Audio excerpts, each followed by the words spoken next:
Hi everyone, welcome back to my new video. আজকে সকালবেলা ঘুমটাই ভাঙলো ওদের আওয়াজে। শুধু আজকে কেন, আমার প্রত্যেকটা দিনই ঘুম ভাঙে ওদের আওয়াজে। এমনকি আমার ভয়েস ওভারেও দেখবে অনেক অনেক জায়গাতে ওদের আওয়াজই শোনা যাচ্ছে। তো আজকে হলো রাখি, আর আজকে সারাটা দিন কিভাবে কাটাচ্ছি সেটাই তোমাদের সাথে এই ভিডিওটাতে শেয়ার করব।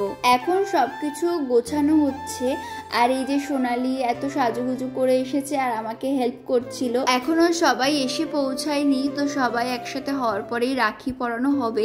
তবে এই দাদা যেহেতু খুব ব্যস্ত ছিল, তো সেই জন্য আমি বললাম যে পরে আবার হবে, তুমি এখন আগে আমার রাখিটা পরে তারপর তোমার কাজে যাও। কেননা দাদা অনেকটা সকালবেলা এসেছে আর রাখিটা পরবে বলেই এসেছে, তো রাখিটা না পরেই যদি কাজে চলে যায় তো আমার সেটা ভালো লাগছিল না। তো সেই জন্য আমি বললাম যে তুমি রাখিটা পরে তারপরে যাও, ওদিকে আর এক বোন অপেক্ষা করছে, তার কাছেও রাখি পরতে যাবে। তো সেই জন্য আমি প্রথমে রাখিটা পরিয়েই শুরু করলাম আজকের আমাদের এই অনুষ্ঠানটা। রাখি পরিয়েছি আর দাদার কাছ থেকে পেয়েছি গিফট, আর যেটাতে আমার মনটা অনেক খুশি হয়ে গেছে। আর তারপরে আমি সোনালিকে রাখি পরিয়েছিলাম, ও আমাকে রাখি পরিয়েছিল, আর আমাদের দুজনের রাখিটাই সেম সেম হয়েছিল। তো সেই জন্য এখানে আমরা বলছিলাম যে সেম রাখি হয়েছে। আর রাখিগুলো কি কিউট, আমার তো ভীষণ ভালো লাগছিল। তো এখানে রাখি পরানো হয়ে যাওয়ার পর আমি এবার এসেছি আমার গপুদেরকে রাখি পরানোর জন্য। এখানে আমার 3জন গপু রয়েছে, ওদেরকে আমি এক এক করে রাখি পরালাম। তবে একদম ছোটো জনের জন্য রাখিটা অনেক বড় হয়ে গেছে, মানে রাখিটা পরলে ওর মুখটা পুরো ঢেকে যাচ্ছিল। তবু একদিনের জন্য একটু কষ্ট করে মেনে নিতে বললাম গপুকে। আর এই দেখো তারপরে দিদিও চলে এসেছে, আর স্কুল থেকে ম্যাডাম এসেছেন হাত ভরে রাখি পরে। তো আমি ভাবলাম যে বোনের জন্য একটু জায়গা রাখিনি, কোথায় রাখি পরাবো। তারপর দেখলাম না, একটু জায়গা রয়েছে যেখানে বোন রাখি পরাতে পারে বলে জায়গা করে রেখেছে। আসলে স্কুলের সমস্ত বাচ্চারা ভীষণ এক্সাইটেড ছিল রাখি পূর্ণিমা নিয়ে, আর তারপরে ম্যামকে পেয়েছে কাছে, তো মন ভরে ম্যামের হাত ভরিয়ে দিয়েছে রাখি দিয়ে।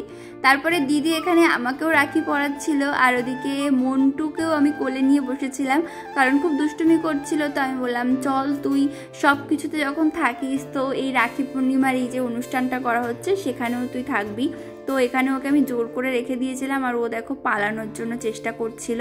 তারপরে এখানে এক এক করে সকলকে রাখি পরানো হচ্ছিল, যাতে আমাদের একে অপরের সঙ্গে বন্ধনগুলো আরও বেশি অটুট থাকে।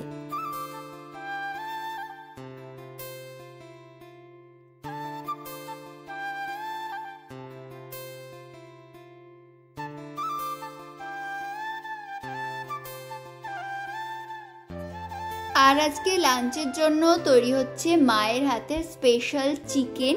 আর বাদবাকি যা রান্না হয়েছিল সেগুলোর ক্লিপ নিতে আমি একদমই ভুলে গেছি, তো শুধু এইটুকুরই একটা ক্লিপ রয়েছে।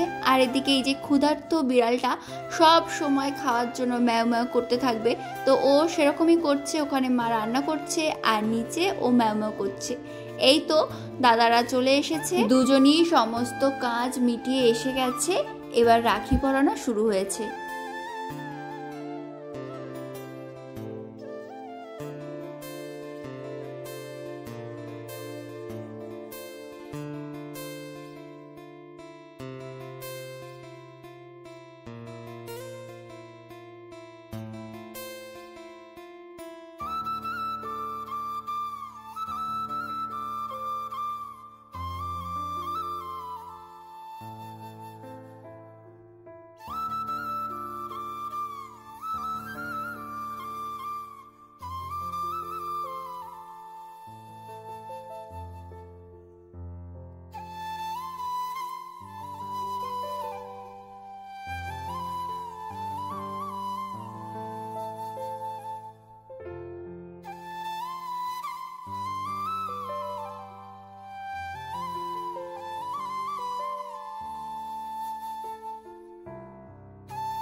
আচ্ছা, তোমাদেরকে একটা জিনিস দেখাই।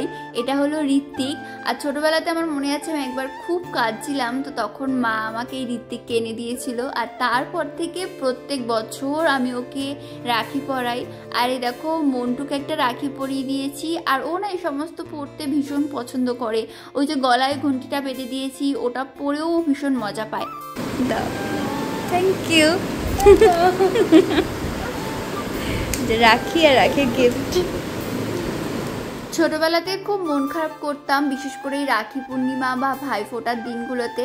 তারপরে আমাকে এতগুলো দাদা পাঠিয়ে দিয়েছে ঠাকুর, যে মানে সারা দিন ধরে আজকে রাখি পরিয়ে যাচ্ছি, তবু আমাদের অনুষ্ঠান আজকে শেষ হচ্ছে না।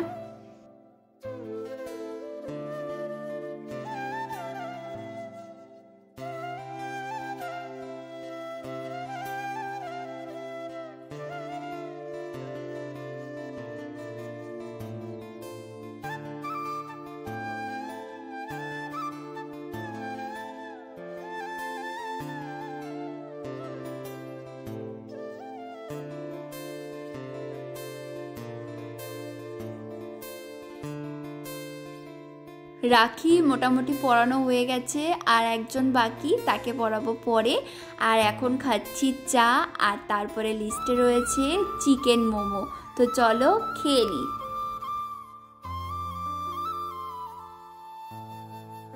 ওই যে বললাম না, লিস্টে এখনো আরও একজন বাকি রয়েছে। তো এটা হলো পরের দিনের ভিডিও। আমাদের পরের দিন অবধিও রাখি পরানো হয়েছে।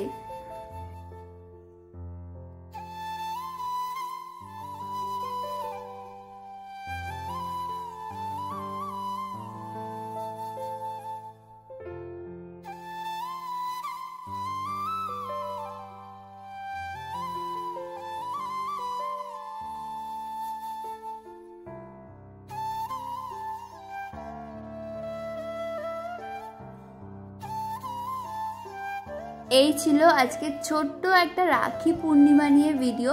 আর ভিডিওটা এখানেই শেষ করছি। যদি ভালো লাগে ভিডিওটা অবশ্যই লাইক করো, আর কেমন লাগলো অবশ্যই তোমরা কমেন্ট করে জানিও। দেখা হচ্ছে তোমাদের সাথে নেক্সট ভিডিওতে। সবাই খুব ভালো থেকো, সুস্থ থেকো। টাটা।